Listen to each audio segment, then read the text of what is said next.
19, 21, 24ல பாஜக வளர்ந்துட்டே இருந்துச்சு. நீங்க ஏன் பார்க்கல? 21ல சட்டமன்ற உறுப்பினர் 4 பேர் வந்துட்டாங்க. ம். 24ல 18% தனியாவே ஓட்டு வாங்கி காட்டாங்க. அதனால தான் இன்னைக்கு ஏடிஎம்கே கூட்டணிக்கே வந்துருச்சு. அப்ப கூர்மை வந்து அவங்களுக்கெல்லாம் கூர்மையாயி போயிருச்சு. ம். உங்களுக்கு எங்க கூர்மையாச்சு?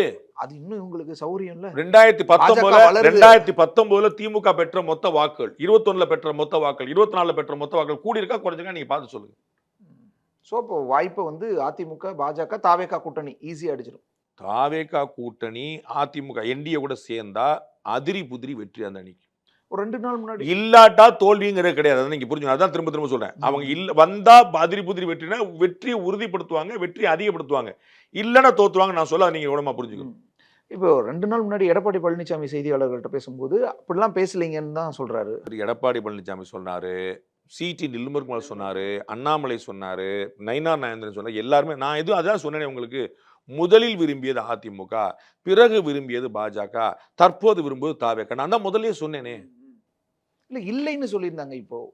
ஆமாங்கன்னு தானே நானும் சொல்றேன். ஒண்ணு தெரிஞ்சுங்க. இல்ல பேச்சுவார்த்தை இல்ல பேசலாம் இல்லையா சார்? நான் விருப்பம் மட்டும் சொல்றேன். தானா? பேச்சுவார்த்தை டெய்லி நடக்குது. இன்னைக்கு காலைல நடந்திருக்கு, இன்னைக்கு மதியம் நடந்திருக்கு, இன்னைக்கு நைட் நடக்கும், நாளை காலைல நடக்கும். டெய்லி நடந்துகிட்டே இருக்கு.